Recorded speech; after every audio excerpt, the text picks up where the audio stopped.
Adelante.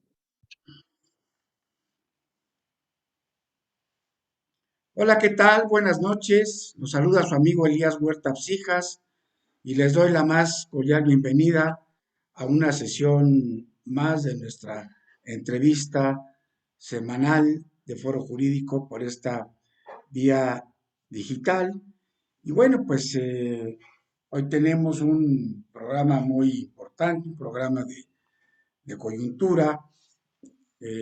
Vamos a platicar con una de nuestras queridas amigas que ya participa con nosotros frecuentemente en Foro Jurídico, con la doctora Patricia Olamenti Torres, sobre un tema que nos ocupa y que nos preocupa a los mexicanos en este momento, como son los riesgos que puede tener el plan B electoral que se está o que se va a discutir eh, en 4 de sus 6 reformas en el Senado y que 2 ya han sido aprobados. Y bueno, quiero antes que nada dar la más cordial bienvenida a todos nuestros amigos y amigas que nos siguen desde la Ciudad de México, desde el Estado de México y desde diferentes partes de la República Mexicana para estas entrevistas que semanalmente pues les llevamos a todos ustedes, a nuestra comunidad jurídica nacional, para analizar, para comentar sobre estos importantes temas que, pues, como decía hace un rato, que nos preocupan. También le doy la más cordial bienvenida a nuestros amigos que nos siguen a través de Facebook Live y que, bueno, pues pueden también hacernos sus preguntas, sus comentarios a lo largo del programa. Así es que con esta pequeña introducción para platicar de los riesgos del Plan B electoral, le doy la más cordial bienvenida a la doctora en Derecho, Patricia Olamendi Torres. Gracias, Pati, por acompañarnos una vez más en nuestras entrevistas de Foro Jurídico. Bienvenida. Muchas gracias, querido Elías. Un placer poder compartir pues las preocupaciones que tenemos sin duda alguna como abogadas y abogados en torno pues a las propuestas de reformas que, que se han venido presentando. Y en esta Bien, pues ocasión en materia electoral, que es todavía un poquito más complejo. claro, básicamente, pues hemos venido escuchando algunos planteamientos, algunas amenazas a lo largo de los últimos 2 años, desde pues el Palacio Nacional, el titular del Poder Ejecutivo, el licenciado Andrés Manuel López Obrador, que había venido pues demostrando y expresando abiertamente su inconformidad con el trabajo que venía realizando en los últimos años el Instituto Nacional Electoral, nuestro árbitro de las elecciones en el país, y el Tribunal Electoral del Poder Judicial de la Federación. Y bueno, pues todas estas amenazas, críticas, se plasmaron en el envío el año pasado de un paquete de reformas electorales para tratar de transformar al Instituto Nacional Electoral en en un nuevo, pues, en una nueva organización y también al Tribunal Electoral del Poder Judicial de la Federación con una serie de medidas que hemos venido considerando riesgosas para la democracia mexicana y ahora, bueno, pues como todos sabemos, ah, como una respuesta directa también de esta gran marcha ciudadana que tuvimos el año pasado, con este título, con esta idea de que el INE no se toca, pues finalmente la reforma constitucional que planteaba todos estos cambios de fondo no pasó porque los partidos de oposición se volvieron a unir como cuando sucedió con la reforma energética y votaron en contra la reforma constitucional para transformar al INE y al Tribunal Electoral del Poder Judicial de la Federación. Sin embargo, el presidente de la República inmediatamente dijo que tenía un plan B, mandó unas reformas, no obstante que quedaba claro que es una reforma que atenta contra la Constitución, mandó un plan B para reformar 6 leyes electorales, 5 y crear una nueva. Y bueno, pues 2 de estas ya fueron aprobadas, la que tiene que ver con la Ley General de Comunicación Social y con la Ley General de Responsabilidades Administrativas.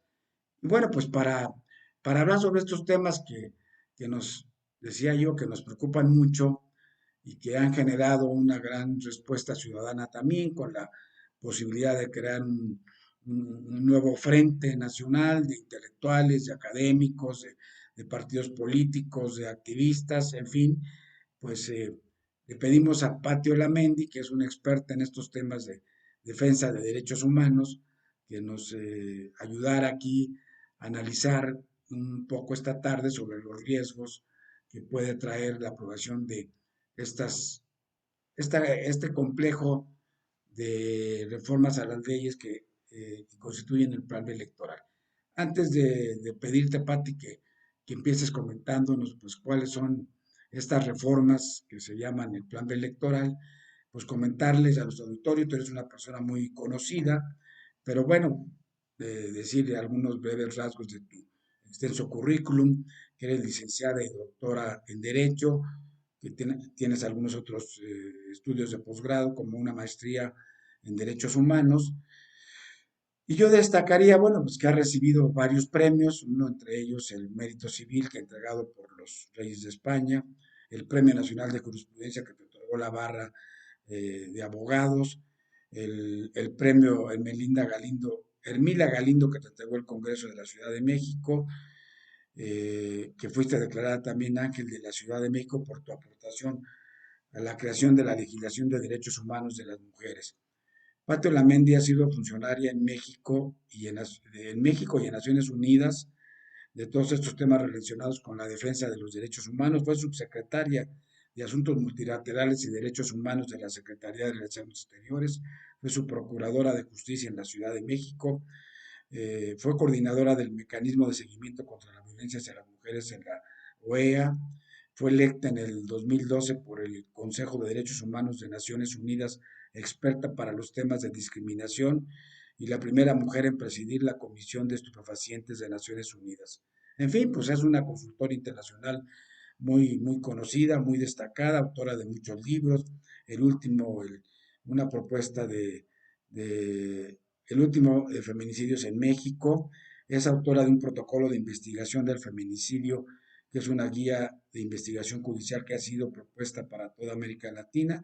Y actualmente es directora ejecutiva del Instituto de Formación de Justicia y Derechos Humanos y cofundadora de la red Mujeres en Plural. Y de nosotras tenemos otros datos. Bueno, pues Patti, la verdad es que tienes una importante experiencia en todos estos temas, te reconocemos tu liderazgo en todos estos temas y ahora como una variante de violación posible de derechos humanos, pues nos interesa que nos platiques sobre estas reformas dentro del llamado Plan B. ¿Cuáles serían? ¿Qué nos podrías platicar de introducción a ti?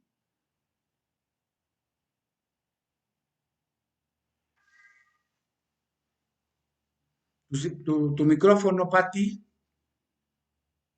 Perdón. Sí, adelante. Bueno, creo que es muy importante, como bien lo señalas, que en conjunto tengamos claridad de qué se trata este plan B, que algunos le han puesto el plan B de la venganza. Eh, Mm, no necesariamente B de bueno. Bueno, pero ¿cuál es el contexto en el que se da y cuál es el pretexto para modificar tantas leyes en México vigentes? El pretexto empezó con que el INE gana mucho, los funcionarios ganan mucho, es caro el pago, el mantenimiento del INE, y hacen, pues yo diría que una visión tramposa de los costos, porque le cargan al INE todas las partidas que los partidos tienen económicas, y entonces pues es mucho dinero, pero ese dinero no corresponde al INE, es dinero que finalmente se destina, como bien lo sabes, al financiamiento de los partidos políticos. ¿Qué hay en el fondo de la reforma? Efectivamente, tú señalabas, son 6 iniciativas de reforma, 2 aprobadas a la Ley General de Comunicación Social y a responsabilidades administrativas. Por cierto, el día de ayer, el INE ya presentó una controversia constitucional contra estas leyes. Esto creo que es muy importante señalar. Y se mantienen pues prácticamente aprobadas, solo falta, digamos, una parte final de votación por parte del Senado de cuatro legislaciones generales, la de instituciones y procedimientos electorales, que son fundamental, la ley general de partidos políticos, la ley orgánica del Poder Judicial de la Federación y una nueva ley que sustituye a la anterior de medios de impugnación electoral. Es decir, de una u otra manera, estas leyes son las que tendremos seguramente en los primeros días, porque hay que dejarlo muy claro, todo este procedimiento legislativo ha sido en verdad, yo te diría, muy desasiado. El día que recibieron este plan B en Cámara de Diputados, ese mismo día se votó en lo general y en lo particular. O sea, así está de claro, solo se requiere la mayoría para estas legislaciones y por lo tanto ese mismo día se votó. O sea, no respetaron el No, normal procedimiento legislativo. ni siquiera el procedimiento legislativo. Esto es muy importante tenerlo claro porque el día que ingresó, que fue el 6 de diciembre, fue el mismo día que se votó en lo general y en lo particular.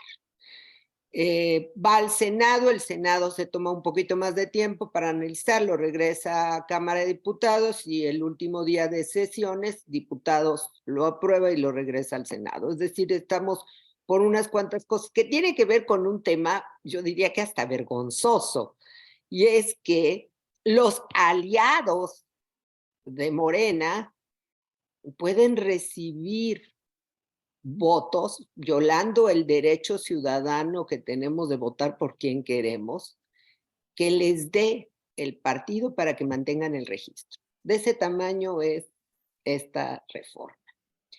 Pero a mí me gustaría, antes de iniciar esta visión, un poco hablar del contexto, de dónde venimos.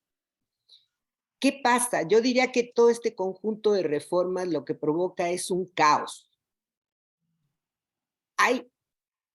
Desaparece el 86% prácticamente de funcionariado de servicio profesional de carrera del INE.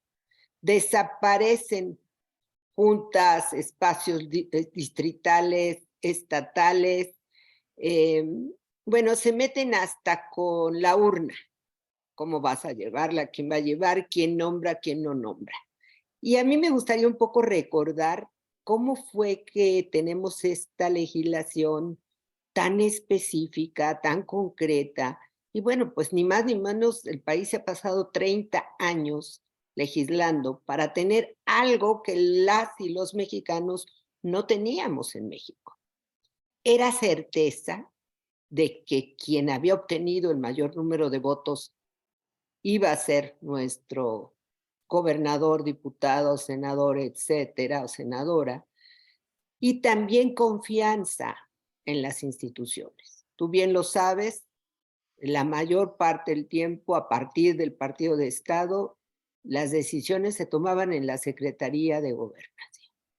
Ahora podemos ir y sacar una credencial y tenemos un registro y hay un padrón electoral y el día que voy a votar me checan, si estoy, me palomean. Eso es muy importante. Habrá representantes ciudadanos de casillas. Logramos mucho que hubiera representantes ciudadanos, que la jornada, que se diera el conteo rápido, que se llevaran a cabo todo esto en las juntas distritales. Pues prácticamente eso, con lo que estamos hoy en día familiarizados, en buena medida desaparece. De ese tamaño es la reforma.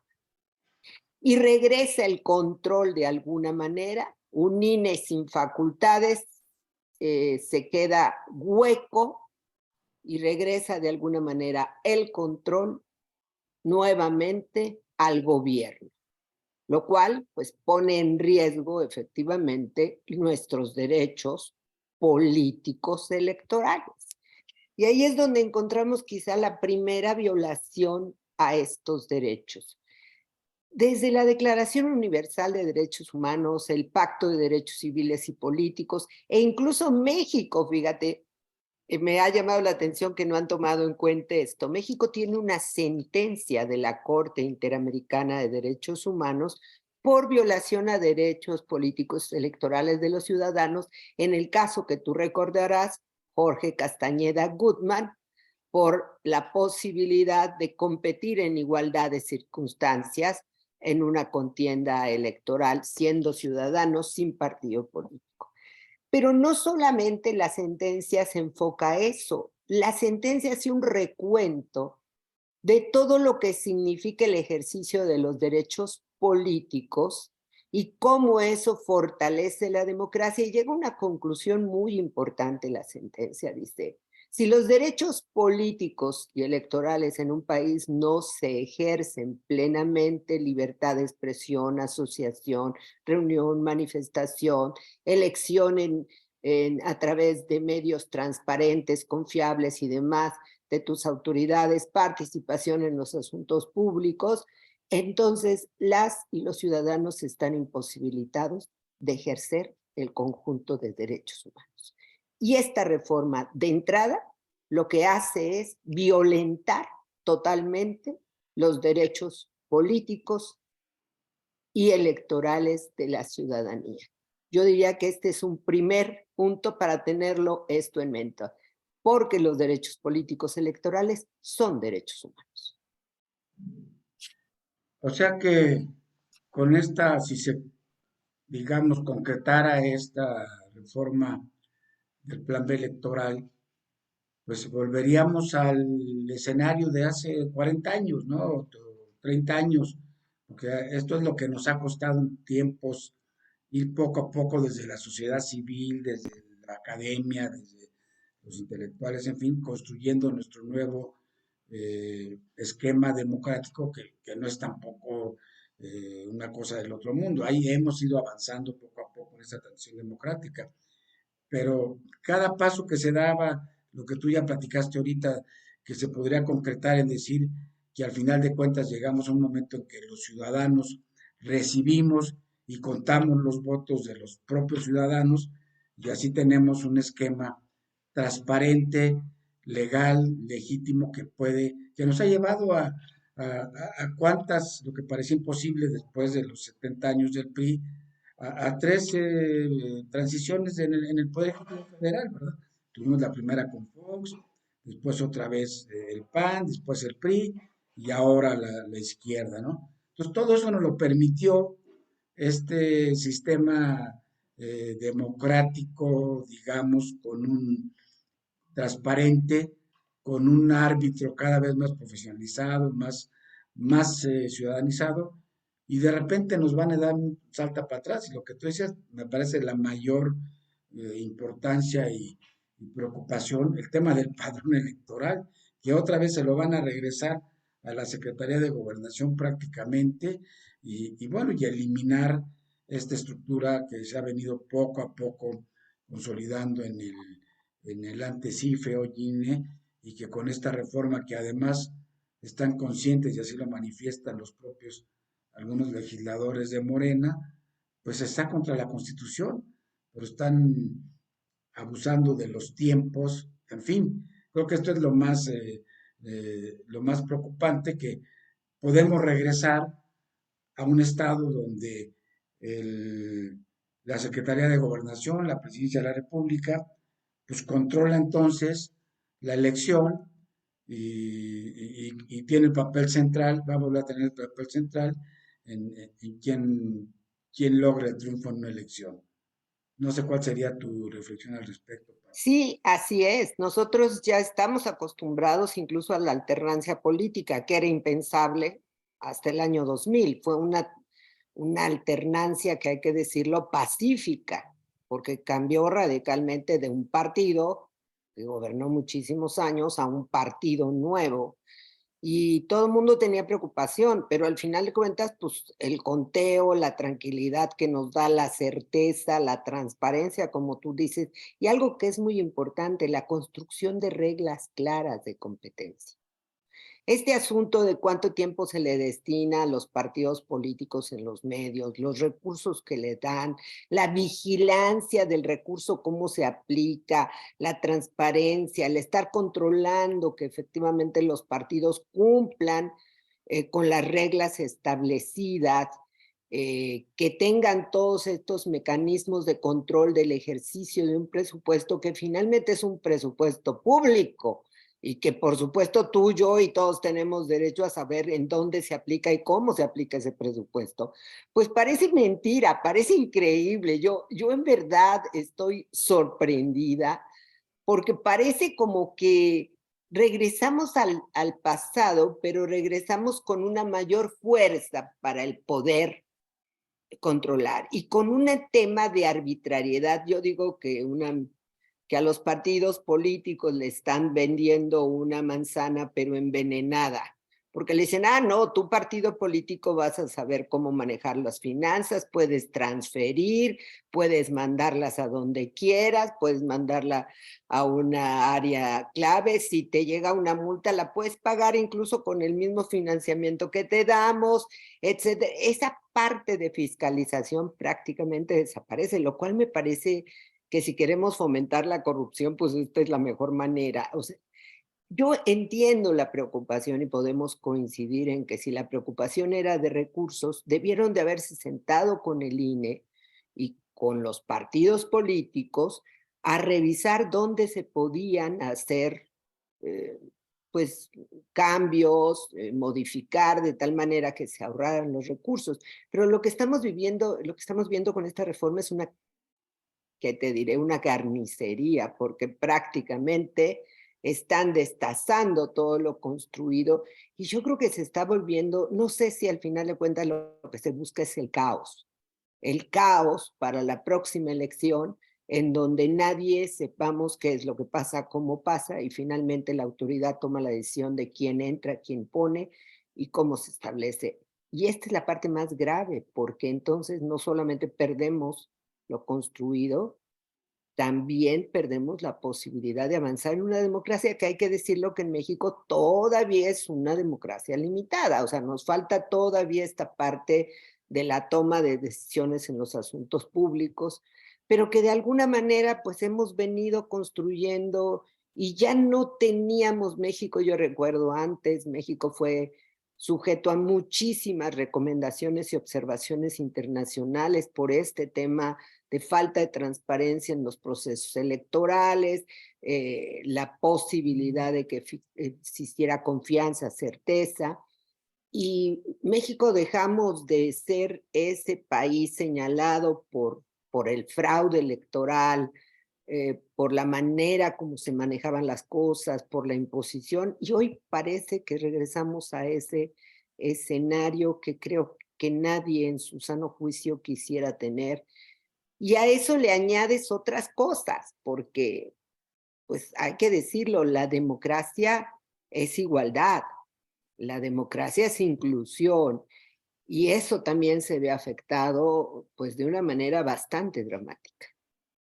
Pues sí, es una manifestación más, creo yo, de estas intenciones autoritarias del titular del Ejecutivo Federal, que, pues, paradójicamente, contra lo que él luchó las ocasiones anteriores en que fue candidato y que se quejaba de que se manejaban las elecciones como elecciones de Estado, que la Secretaría de Gobernación en manos del presidente de la República en turno, del partido hegemónico del PRI, pues, pues decidía todo respecto a la elección, ¿no? Quién ganaba, dónde había litigio, en fin.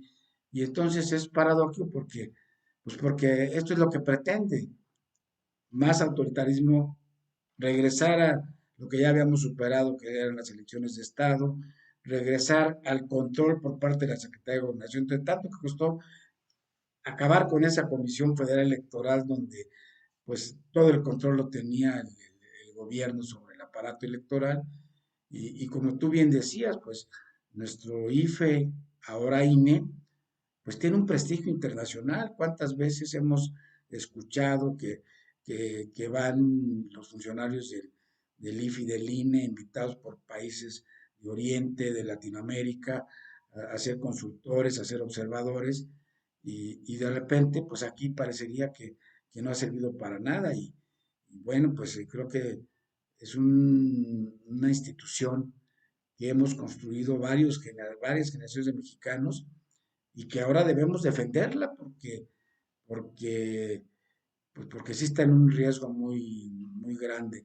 No sé eh, qué propuestas tendrías tú para tratar de sumarnos a una defensa y bueno, porque si estos son, como ya lo dijiste, pues es una violación, ¿no? Es una afectación a derechos civiles y políticos directa, ¿no?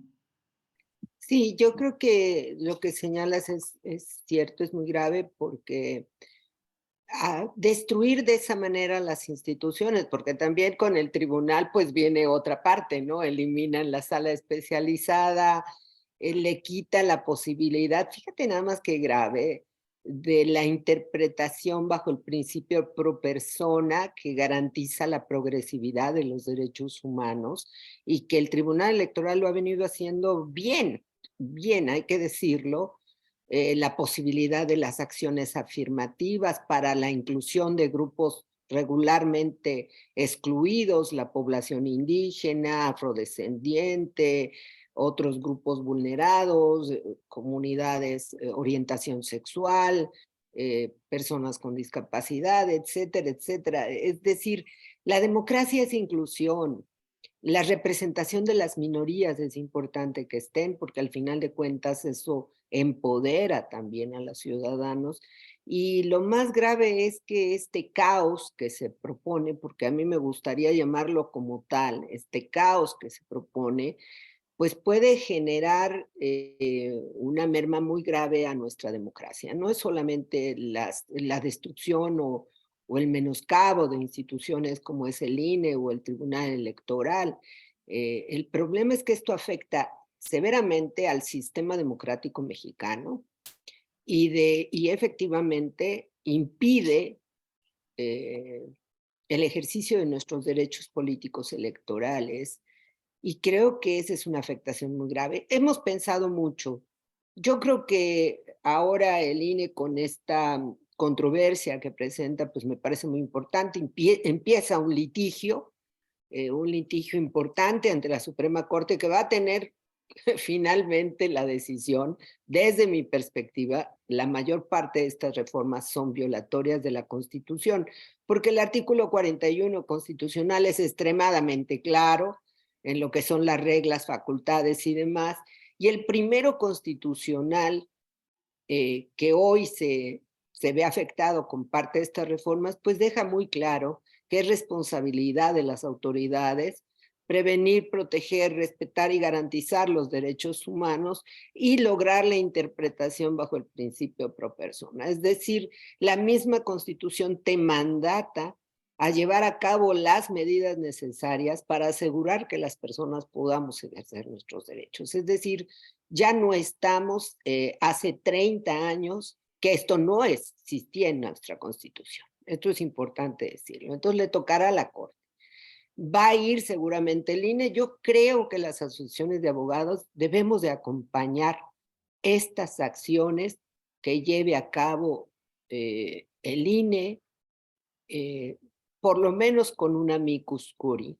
Creo que esto sería muy importante porque al final de cuentas, amigos de la Corte, amigas de la Corte, nos permite que también nuestro máximo tribunal, que es la Suprema Corte, conozca también nuestros alegatos.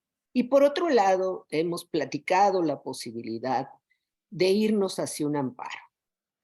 ¿Por qué? Porque hay una violación directa a nuestros derechos humanos, en este caso, a nuestros derechos políticos y electorales. Y con varias de las acciones propuestas, donde ya no tienen facultades para tomar medidas especiales, acción afirmativa y demás, tanto el INE como el tribunal, e incluso interpretar conforme a la perspectiva de género, el principio pro persona, pues también se ven afectados nuestros derechos humanos, porque de una u otra manera no habrá la posibilidad de ejercerlo ni de tomar medidas de corrección. Y un tema muy serio también, que hay que dejarlo claro, es el de la violencia política. A nivel nacional e internacional se reconoce que la violencia y la pobreza son los dos principales obstáculos para que las personas podamos ejercer nuestros derechos. De aquí se ha venido combatiendo esa violencia. El INE aprobó lo que llamamos la 3 de 3 contra la violencia en sus lineamientos para impedir que lleguen agresores sexuales, familiares o deudores de pensión a un cargo público. Y sea un requisito, yo digo, un requisito ético mínimo, porque solo este país se da el lujo de proponer violadores de candidatos, ¿no? Bueno, y tenemos la otra parte que es el tipo penal de violencia política de género. ¿Y qué hace el INE a través de su procedimiento y el tribunal? Pues lo que hace es inmediatamente dar medidas de protección, resuelve a través de un procedimiento ágil. Eso ya no existirá porque tendrá que ser a través de una sentencia de lo penal. Es decir, ¿cuándo va a haber justicia o tomarse medidas para impedir esto? Pues nunca. Vamos a entrar peor que como estamos ahí en los otros delitos del fuero común. Entonces, es bastante serio, bastante grave lo que viene pasando aquí. Pues mira, esto que comentas es muy importante. Ya lo decía el año pasado Córdoba, el presidente, consejero presidente del INE, que pues que había que pensar en que había una batalla legal por delante, ¿no? Que no estaba ya todo perdido aparentemente, pero pues qué bueno que en este contexto tenemos un cambio importante en la presidencia de la Suprema Corte de Justicia de la Nación, con una mujer de carrera, con la ministra Norma Lucía Piña Hernández, que es una gente de carrera muy reconocida, muy congruente, y que bueno, que cambie un poco esa percepción de tratar de cooptar por parte del Ejecutivo al Judicial para que pues no pase nada con estas reformas, con el famoso Plan B. Ya dijeron los diputados que no pasaba la reforma constitucional y sale con un Plan B. Como tú decías, yo comparto tu opinión, es abiertamente inconstitucional todas estas reformas del Plan B, todas, no una, todas son inconstitucionales. Bueno, ojalá que la Corte se active. Y ya empezó el primer recurso de defensa constitucional, como tú bien lo mencionas. Esperemos que en breve estén también las acciones de inconstitucionalidad contra las dos leyes que ya fueron publicadas y en consecuencia entraron en vigor. Pero nos faltan las otras cuatro que tiene la parte muy importante de esa defensa. Todavía no se aprueban, todavía no se publican. Apenas ya se amenazó que va a haber un fast track en el Senado ahora que empiecen los primeros días de febrero y será hasta entonces que tengamos toda una medida, todo un tiempo para presentar acciones y también desde la ciudadanía lo debemos hacer a través de los juicios de amparo, porque tenemos afortunadamente en México esta importante herramienta que es el amparo contra leyes, ¿verdad? Que nos podemos ver afectados a partir de su publicación y ojalá lo podamos hacer, pero la pregunta aquí que yo te haría y podríamos suspender esta entrada, podrían la Corte suspender, los jueces que lo han venido haciendo con otras reformas, la entrada en vigor de estos artículos del Plan B para poder tener una medio tranquilidad de que cuando se llegue al fondo en la Corte, pues no nos vayan a dar una sorpresa de que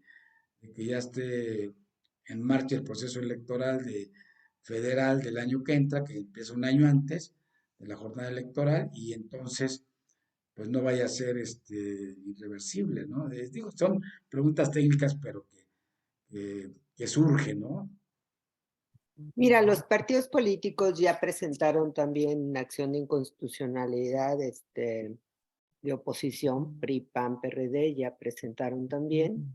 Esto es Respecto de estas dos primeras leyes.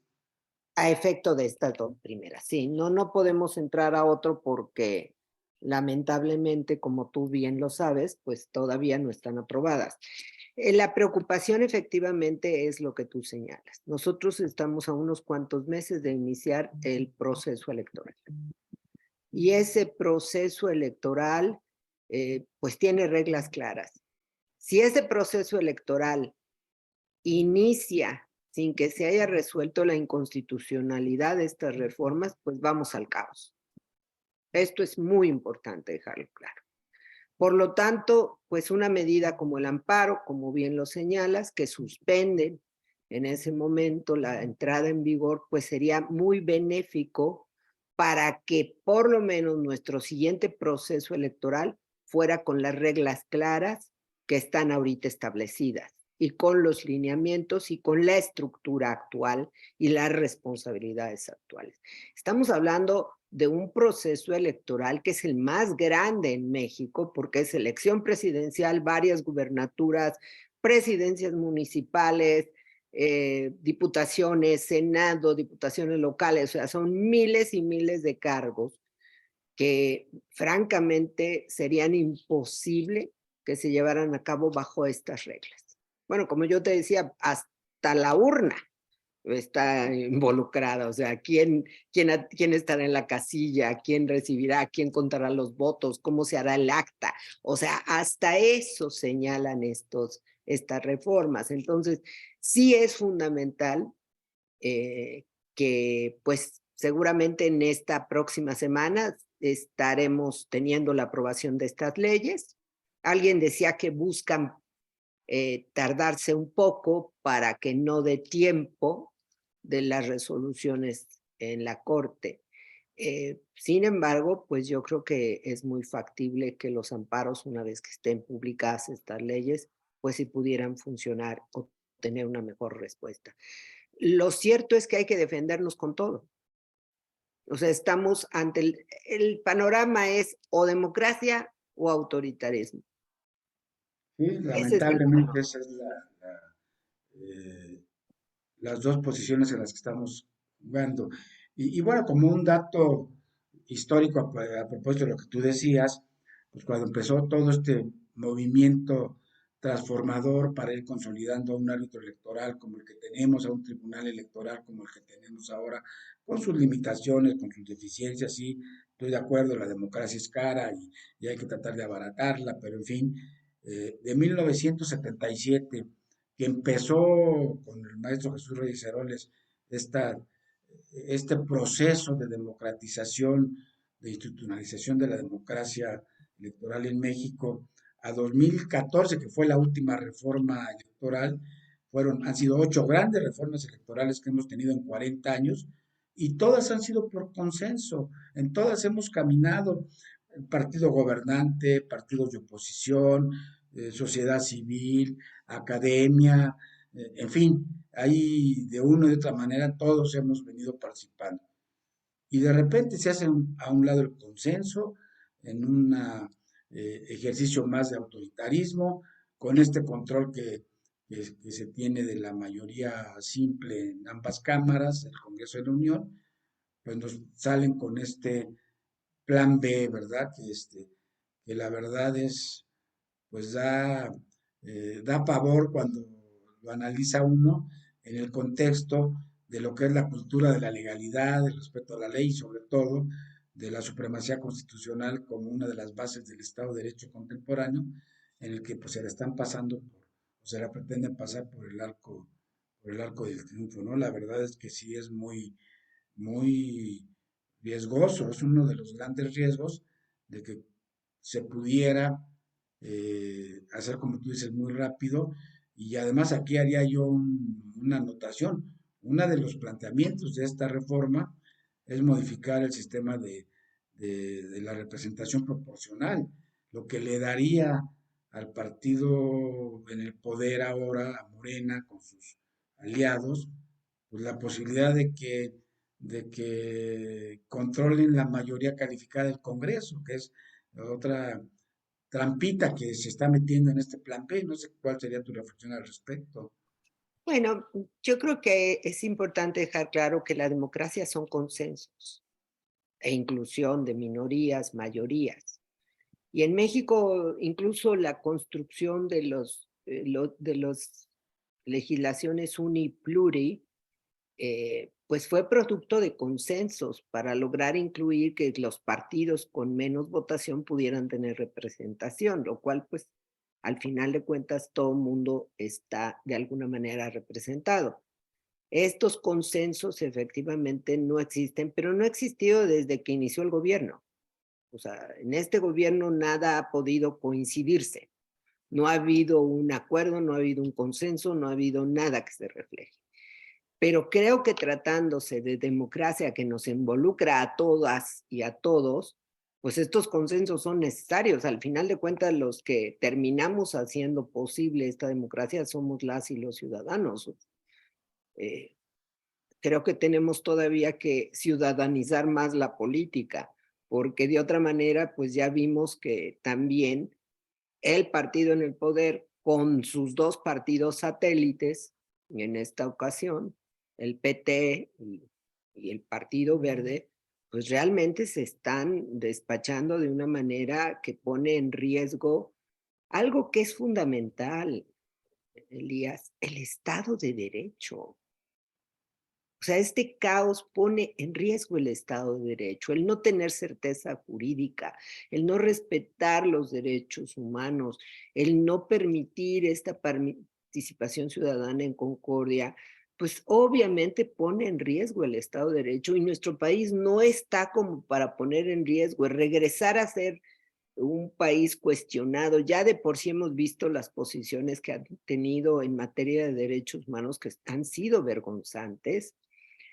Ahora poner en riesgo el Estado de Derecho con una reforma de esta naturaleza me parece muy grave. Y no es un asunto para alarmar, es que a las y los abogados, pues lo que queremos es tener cada vez más certeza jurídica. Lo que queremos es que podamos litigar en igualdad de condiciones y no con instrucciones de un lado y con los dados cargados hacia el otro. Al final de cuentas, pues la posibilidad de la defensa jurídica es fundamental para el país. Y con esto, pues se acaba esa posibilidad. Y eso es lo peligroso. Yo creo que tenemos que ver estas reformas con la enorme preocupación que significa que este rompimiento, este atentado a la democracia, pues pone en riesgo toda la estructura y el Estado de Derecho y bueno, ¿por qué no decirlo? La posibilidad real de seguir conviviendo. Y este autoritarismo pues no nos lleva más que a un precipicio. No hay ningún país en el mundo, salvo las dictaduras, a un altísimo costo, que se fundamente en la violación permanente a los derechos humanos de las personas, que se mantengan, pero eso implica destrucción, caos, complicaciones, y eso no es lo que queremos para México. Y también este abandono de las minorías. Yo no entiendo cómo les encanta el discurso, pero si tú te vas a la propuesta, un ejemplo de la propuesta, después de mucho tiempo se logró que el 10% de la Cámara de Diputados, por decir algo, se plantearan 50 candidaturas para población indígena. Digo, es nuestra población original, digo, estamos hablando ni más ni menos, alguna representación indígena afrodescendiente, eh, migrante, que bueno, pues gracias a los migrantes vive una buena parte de nuestro país, migrante, población con discapacidad, etcétera, población de la comunidad LGBTI, etcétera. Estamos hablando en tal caso de que es una minoría que existe en el país y que ha estado excluida, invisibilizada. Y bueno, ahora se reduce a la mitad de esa representación. O sea, es decir, pues si podemos no ponernos, pero por otro lado dicen que las personas en prisión preventiva pueden votar. pues no han perdido derechos políticos, salvo las personas que yo entiendo están privadas de su libertad ya con sentencia, pero de momento te dicen, pues todo el mundo va a votar en las cárceles. Yo no sé cómo puede hacer ese control de la votación en las cárceles. Yo creo que es un tema complejo, que hay que discutirlo, porque lo que tenemos en las cárceles, pues en realidad muchas veces es controles de grupos del crimen organizado, pero bueno, no entiendo, lo ponen como un tema totalmente y absolutamente relevante, como si fuera una petición mayoritaria, lo cual en verdad no comprendo. Y lo otro, pues limitar tanto las facultades del Poder Judicial con el Tribunal Electoral, pues me parece que tampoco tiene mucho sentido, porque ahorita las cosas se han litigado en buena medida y las sentencias del tribunal en buena medida favorecido.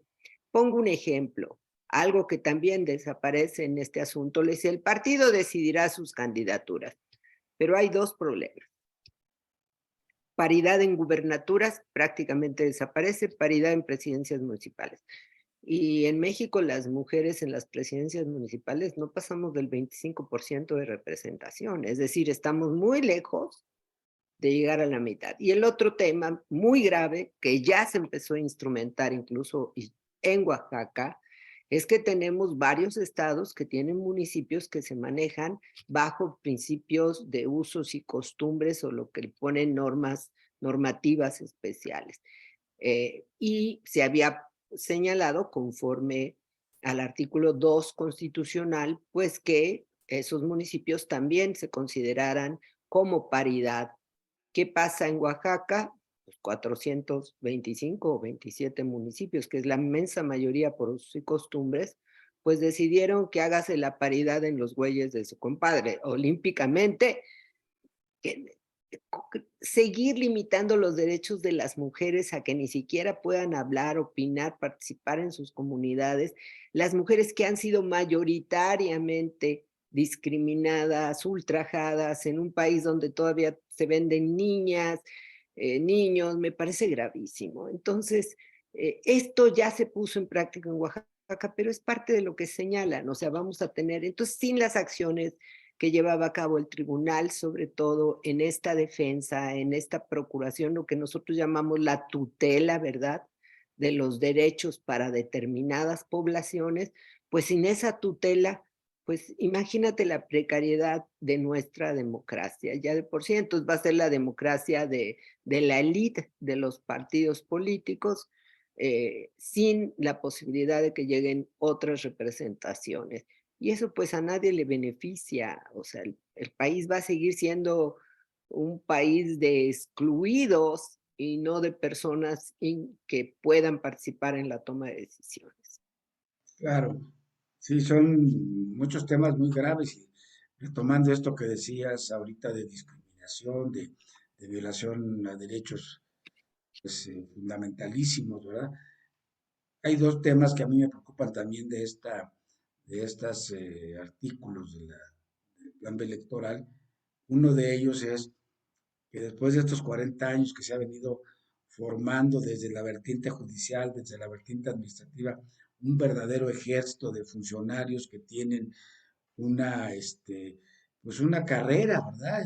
Una carrera electoral, el servicio civil de carrera, que es una de las características de los países desarrollados que tienen más Estado de Derecho, economías más sólidas, pues es que han llevado a sus burocracias a través de un sistema profesional de carrera. Nosotros tenemos un sistema profesional de carrera ya en materia electoral y de repente lo van a destruir. O sea, se va a acabar, creo que es como el 80% de los El funcionarios de carrera 84% que los del van a correr, servicio es impresionante. profesional de carrera desaparece porque desaparecen todas esas áreas, que son muchísimas. Porque mira, la persona que te atiende en un módulo, cuando va al INE, pues es un profesional, cumple Claro, una función, tiene la responsabilidad de resguardar tus datos. O sea, son temas también serios que involucran seguridad y que no se está tomando en cuenta. Tú vas sin ningún problema y das todos tus datos y demás y te vas feliz de la vida porque ya tienes tu credencial. Pues, ¿quién lo va a hacer? Pues quién sabe. El 84% del personal de servicio civil de carrera, gente en la cual ya se invirtió para que esas personas tengamos la certeza, regreso, el tema de certeza, confianza, que no habíamos tenido durante años, pues prácticamente, no solamente también hay una vulneración muy grave a los derechos laborales de las personas, porque de una manera esto es despido masivo. Por eso te digo, desaparece prácticamente, se queda un cascarón, porque si desaparece el 84% del funcionariado que es de servicio de carrera, pues prácticamente desapareces las instituciones. O sea, te queda el nombre y el cascarón.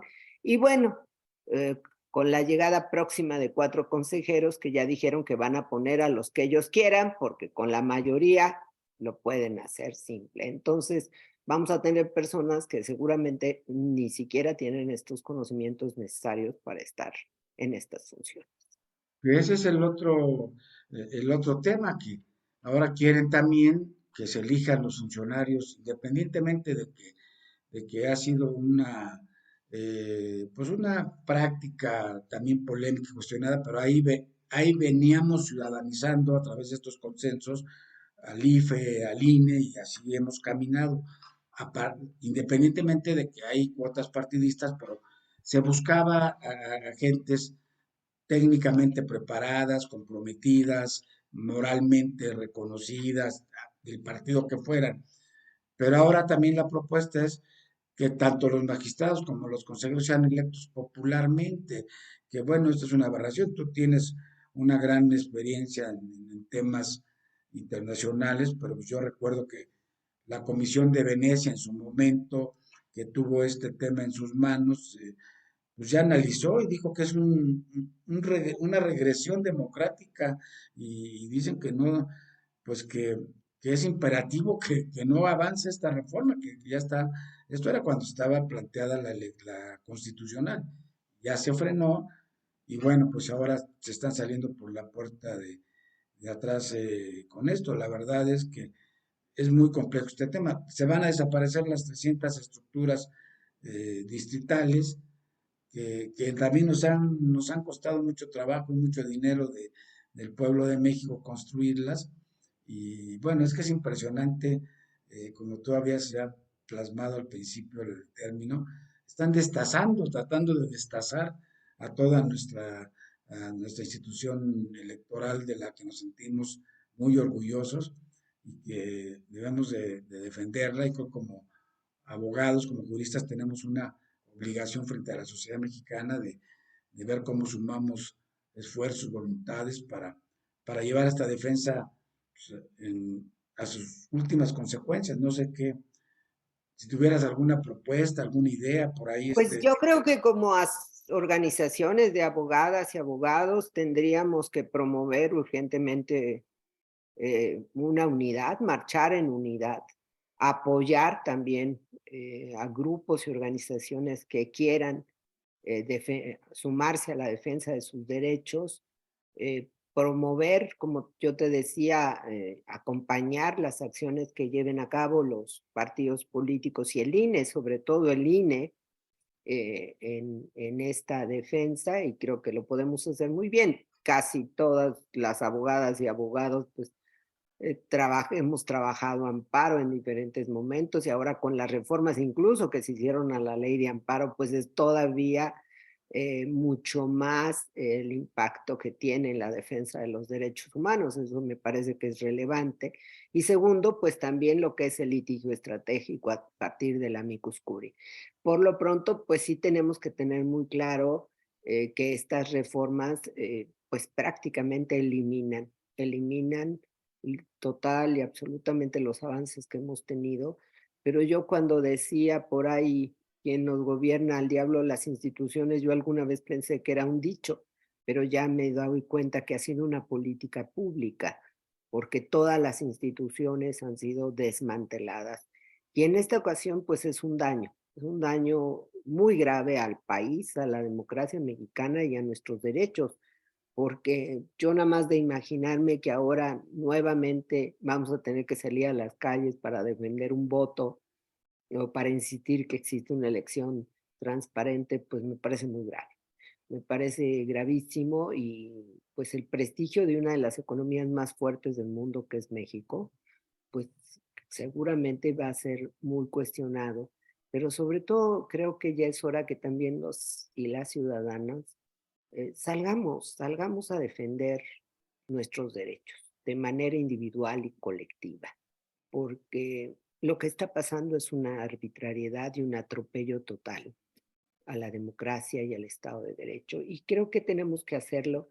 Y tal vez, Elías, pues poner a la Asociación de Doctores en Derecho al frente para encabezar algunas de estas acciones, amicus curiae, amparo colectivo, etcétera, y que quien quiera sumarse, pues sea bienvenido e invitar a todas las asociaciones, colegios de abogados, abogadas, a todas las instituciones que defienden el Estado de Derecho, pues a manifestarse, a hacer lo propio, a actuar por todas las vías posibles, a presentar. Alguien decía, en cuanto se aprueben, voy con un juicio de derechos civiles. Pues sí, también se puede. El JDC, tan importante, tan utilizado en este último periodo, que es un gran logro, por supuesto, de nuestro sistema jurídico en la defensa de derechos políticos electorales. Entonces, pues vamos juntos. Yo creo que hagamos este llamado a todas las organizaciones de abogadas, de abogados, apoyemos a las organizaciones civiles que están llevando a cabo, a los partidos que van a entrar en esta defensa jurídica muy fuerte y sobre todo defendamos a nuestras instituciones porque eso nos garantiza también que nuestra democracia se favorezca. Y por qué no decirlo, defendamos también a los hombres y las mujeres que se han capacitado para poder servir en instituciones al servicio de la democracia, que serán pues desaparecidos, despedidos y que suman prácticamente la totalidad de los empleados y empleadas que hoy están en el servicio de carrera en estas instituciones. Estoy completamente de acuerdo contigo, Patti, pues habrá que estar muy atentos al desarrollo de esta última etapa legislativa para ver en qué momento pues nos sumamos, hacemos un llamamiento al colectivo nacional para, así como salimos juntos a defender el INE no se toca con una marcha que resultó muy significativa, pues también necesitamos ver cómo enarbolamos una bandera pues jurídica y en ese sentido ya estamos llegando a la parte final del programa, pero antes de pedirte que hagas una reflexión final, yo haría un comentario que ya lo esbocé hace un poco, que hemos recibido en este contexto de lo que viene para defender a nuestra democracia, a nuestras instituciones democráticas, hemos recibido verdaderamente con una gran alegría, con un gran optimismo, la designación de la primera mujer después de 200 años presidenta de la Suprema Corte de Justicia de la Nación y del Consejo de la Judicatura Federal, que también es muy importante, porque es el órgano que administra, que gobierna, que disciplina a todos los juzgadores federales del país, que son los que al final de cuentas resuelven los juicios de amparo, las suspensiones que son tan importantes en este tema, y me ha llenado de mucha motivación, insisto, en este contexto, ver que en el primer pleno del Consejo de la Judicatura, la presidenta trazó una línea, la presidenta, la ministra Norma Piña, de que el Consejo iba a defender a los jueces que hagan sus decisiones apegadas a la ley y con rectitud, que no aquellos que cometen irregularidades. Pero esto es muy importante porque en los últimos 3 años, y sobre todo en el último, con las suspensiones que se dieron por parte de jueces correctos, valientes, y de juezas también, sobre algunos otros temas que daban suspensiones y que inmediatamente el presidente de la República a cuestionarlos, a amenazarlos, a juzgarlos, y el presidente de la Corte anterior y del Consejo de la Judicatura no decía nada, se quedaba callado. Qué bueno que ahora la presidenta sale y dice, aquí van a tener quien defienda sus decisiones que estén apegadas a derecho. Entonces, para mí es un contexto muy importante porque tenemos que entrar a defender nuestra democracia y los jueces son fundamentales. Al final de cuentas, como lo dijera Montesquieu también hace más de 200 años, pues el Poder Judicial se instituyó como en esta división tripartita de poderes, como el poder que debe de controlar a los otros poderes, observando las leyes y la Constitución. Así es que tienen un reto muy importante por delante nuestros juzgadores que están velando por el respeto de la Constitución. Pues ya fue una reflexión muy larga para estar de salida, pero con esto no sé cuál sea tu opinión y cómo. Coincido totalmente. El llamado a nuestros ministros, ministras, en esta discusión es simplemente la defensa de la Constitución, que también ha costado mucho trabajo que tengamos una Constitución tan completa como la que tenemos, tan amplia, tan favorable a los derechos y libertades, eso es muy importante decirlo. Creo que el gran llamado es eso y qué bueno que una mujer sea la que esté al frente. Ella lo ha dicho en muchas ocasiones, su papel es defender la Constitución. Entonces, qué bueno que el Poder Judicial eh, ahora sí que nos obsequie, ¿verdad? No una orden de aprehensión, sino una decisión fundada en nuestra Constitución que proteja nuestros derechos y nuestra democracia. Yo quiero confiar en la capacidad y el conocimiento de quienes están ahí y sobre todo, pues que como mujer, pues me sentiría extremadamente orgullosa de que la ministra Piña actuara con ese rigor que la ha venido caracterizando como una persona pues que defiende el Estado de Derecho. Entonces, estamos en eso, pero por lo pronto las y los abogados a hacer lo que podamos también en esta defensa tan grande de nuestra Constitución y de nuestra democracia. Y creo que es el tiempo de las y los ciudadanos y pues ni modo, vamos a tener que arrastrar mucho lápiz para poder lograr que esto avance, pero creo que tiene que quedar claro que hay la mejor disposición para hacerlo. Muchas gracias, Patti. Yo termino pues agradeciéndote tu colaboración con nosotros en este espacio de foro jurídico. Siempre que te requerimos, aquí estás presente, darnos tus comentarios, tus luces y en esta ocasión para abrirnos un espacio de aliento en lo que viene por delante. Y bueno, estaremos sumados para ver qué hacemos para defender, ¿no? Hay una serie de felicitaciones que te Gracias. hacen aquí a través de nuestro chat y agradezco también a la gente que se ha conectado con nosotros en vivo, a través de Facebook Live y quienes están siguiéndonos. Y hay varios comentarios, varias felicitaciones desde Toluca, en fin. Pero nada más leeré un comentario de Ivette Petricholi que dice, quienes hemos trabajado en las diferentes áreas del INE, sabemos perfectamente que el trabajo fuerte justamente está en las juntas distritales. En ellas se encuentra el trabajo que da certeza de la participación ciudadana. Y lo que comentábamos, estamos de acuerdo y bueno, pues tendremos que, como uno, tratar de defender todos a nuestras instituciones electorales. Pati, muchas gracias. Muchas Eh, gracias, Te Elías. mando un fuerte abrazo y mis mejores deseos y gracias a los que nos han seguido directamente. Ya no nos dio tiempo de leer las preguntas, pero bueno, creo que fue amplia y clara y brillante la participación de nuestra invitada, de Patricia Olamendi, y yo me despido de ustedes agradeciendo que se hayan conectado con nosotros, gracias por su confianza y nos vemos en nuestra próxima entrevista el siguiente jueves. Buenas noches. Abrazo, gracias. Abrazo. Bye.